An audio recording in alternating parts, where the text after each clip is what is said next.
Dendrologia, Dodona's grove, or the Vocall forest. Ad Caesarem Britannicum.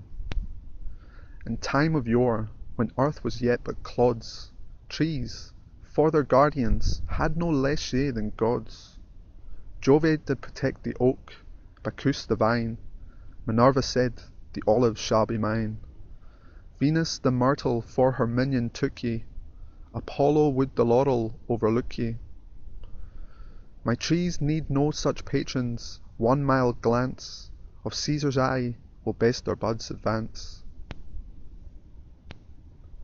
To the Prince.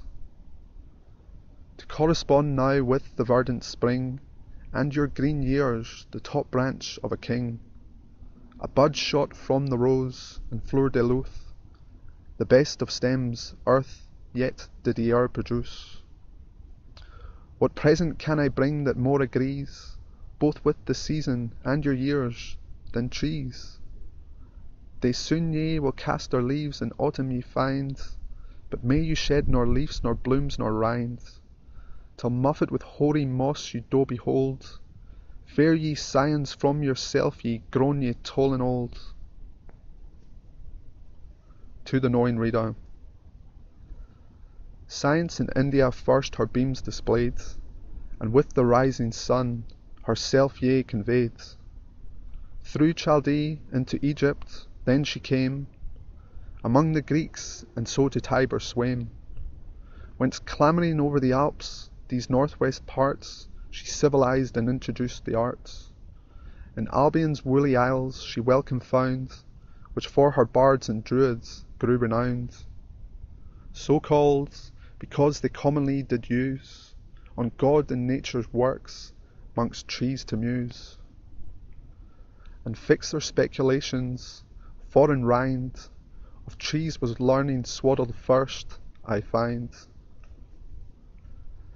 The Egyptian priests and Brahmins used of old their fancies in dark characters to fold. The Greeks and Latins used to poetize, by emblems, fictions, and mythologize, for it was held a pleasing piece of art, things real under shadows to impart. Then be not rash and censor, if I strive an ancient way of fancy to revive, while Druid-like conversing thus with trees, under their bloomy shade I histories. Trees were ordained for shadow, and I find their leaves were the first vestment of mankind. To the common reader. Opinion is that high and mighty dame, which rules the world and in the mind yea doth frame. Distaste or liking for in human race, she makes the fancy various as the face. Sometimes the Father differs from the Son, as doth the Gospel from the Alcaron, or Loyola from Calvin, which to brands, in strange combustions, hurley fair Europe's lands. So that amongst such atoms of mankind ye, you scarce can two encounter of one mind ye. This makes my trees all aspen, cause they must lie opay to every wind and vulgar gust. Yet much they fear not any cricket's knocks, unless they chance to stumble mongst the blocks.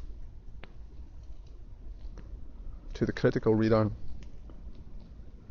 If satires here you find, think ye it not strange, 'tis proper satires in the woods should range.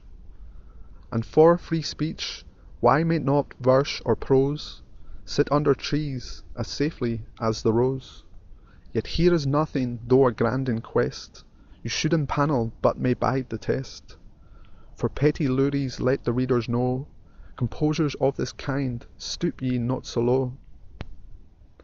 To the rarely accomplished, and worthy of best employment, Master Howell, upon his Vocall forest. Believe it, sir, you happily have hit upon a curious fancy of such wit, that far ye transcends the vulgar, for each line, methinks, breathes Barclay or a Bocaline. I know you might none better make the vine, the olive, ivy, mulberry, and pine, with others their own ye dialects expose, but you have taught them all rich English prose. I end in envy, but must justly say, who makes the trees speak so well deserves the bay. Henry Wotton. On the Vocall Forrest to J.H. Esquire. Come, Theophrastus, and resign ye thy pen. Thy trees are taught to speak ye, they are grown ye to men. Men were transformed to trees, and some are still mere ye blocks, but Mercury now proves his skill, and charms the grove. The wagging leaves first mutter, at he change, and straight state language they do utter. The pleasant arbour gently whispers this, trees have their keys as well as Argynnis. Hedges have ears, the rural proverb says, court proverb tells, they have tongues, and tongues obeys.